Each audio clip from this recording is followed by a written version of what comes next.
Did you know that for Scott Pilgrim vs. the World, the four cast members that made up the band Sex Bob spent several weeks learning how to play together as a band? Mark Webber, Allison Pill, and Johnny Simmons all had to learn their instruments from scratch, while Michael Cera had to dumb down his bass playing in order to not outshine his bandmates. 2. Edgar Wright obtained permission to use the famous theme music from The Legend of Zelda by writing a letter to Nintendo saying that it is considered to be the nursery rhyme of this generation. Several sound effects from the game can also be heard throughout the scenes in Scott's band practice room. Wright was also allowed to use the Seinfeld theme music for a sitcom-style sequence. 3. Edgar Wright has stated the movie was done in the style of a musical, but instead of the characters breaking into song and dance, they break into a fight. The battle between Scott Pilgrim and Matthew Patel is done in the style of a Bollywood fight scene. 4. Edgar Wright told his casting director not to hire any English actors, as this was his first North American film. Satya Bhabha, who played Matthew Patel, successfully passed the audition with a non-English accent. Bhabha later revealed he was from London, England. Did you know that for Juno, Jennifer Garner dropped her A-list salary to a percentage point agreement for Juno when it was expected to be a small, low-grossing indie film, but the decision paid off when Juno became a breakout smash at the box office, giving Garner her best payday yet. 2.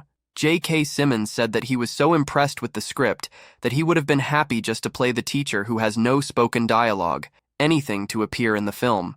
3. Billy Joe Armstrong of Green Day enjoyed Bren's line, "You didn't have to drive out to East Jesus Nowhere so much that on Green Day's album 21st Century Breakdown, he wrote a song called East Jesus Nowhere." 4. Michael Cera discovered that he could not successfully take a mouthful of Tic Tacs and then say his lines, so he simply put the box up to his mouth but didn't ingest any of the candy. 5. It was challenging to show all 4 seasons within a 30-day filming schedule. Solutions included digitally darkening spring cherry blossoms to look like summer flowers and having crew members off-camera throw falling silk leaves. That Terminal is based on a true story about a man who lived in an airport for 18 years. Mehran Karimi Nasseri landed at Charles de Gaulle Airport near Paris in 1988 after being denied entry into England because his Iranian passport and United Nations refugee certificate had been stolen. French authorities wouldn't let him leave the airport, so he remained in Terminal 1, a stateless person with nowhere else to go. He was eventually granted permission to either enter France or return to Iran, but he chose to live in the terminal and tell his story to anyone who would listen. Reportedly, his mental health deteriorated over the years. When given the opportunity to live in France, he refused because the documents did not identify him as Sir Alfred, and he claimed to have forgotten his native Persian. He left the terminal in August 2006 to be hospitalized for an unspecified illness. Afterward, he lived in a hotel on the money received from the film. DreamWorks reportedly paid him $250,000 for the use of his biography.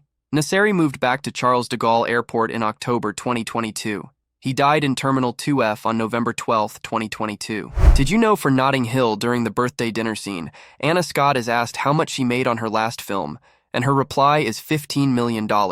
This is the amount Julia Roberts was paid for her role in this movie. 2.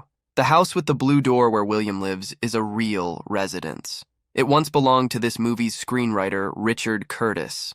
3. Julia Roberts was the one and only choice for the role, although Roger Michell and Duncan Kenworthy did not expect her to accept. Her agent told her it was the best romantic comedy she had ever read. Roberts said that after reading the script, she decided she was going to have to do this. 4. The decision to cast Hugh Grant was unanimous, as he and Richard Curtis had a writer-actor marriage made in heaven.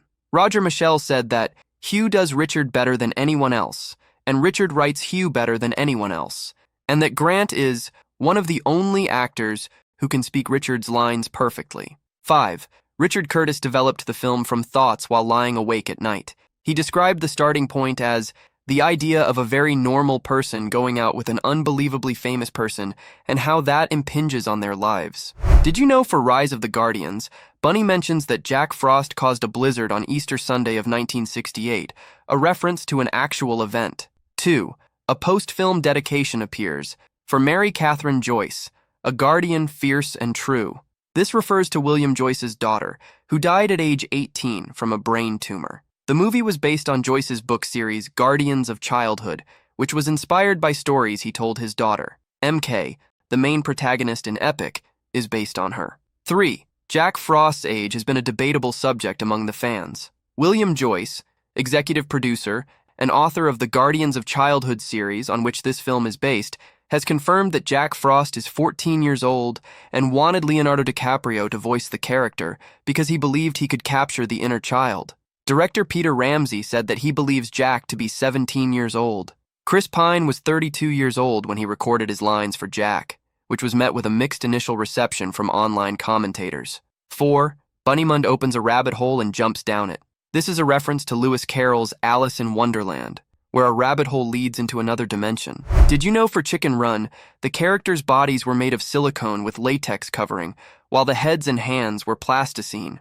All the chicken characters have collars and ruffles to hide the disparity between the modeling clay heads and wings and the latex-covered bodies.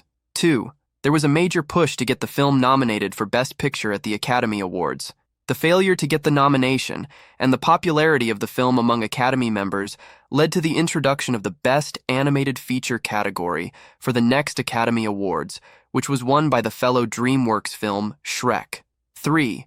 It took a week to create 3 or 4 chickens.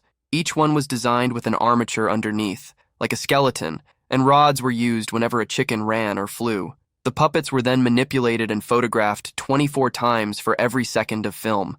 Several puppets were produced because plasticine isn't too durable. So silicone was used too, because it is more durable, and saved time on making more puppets.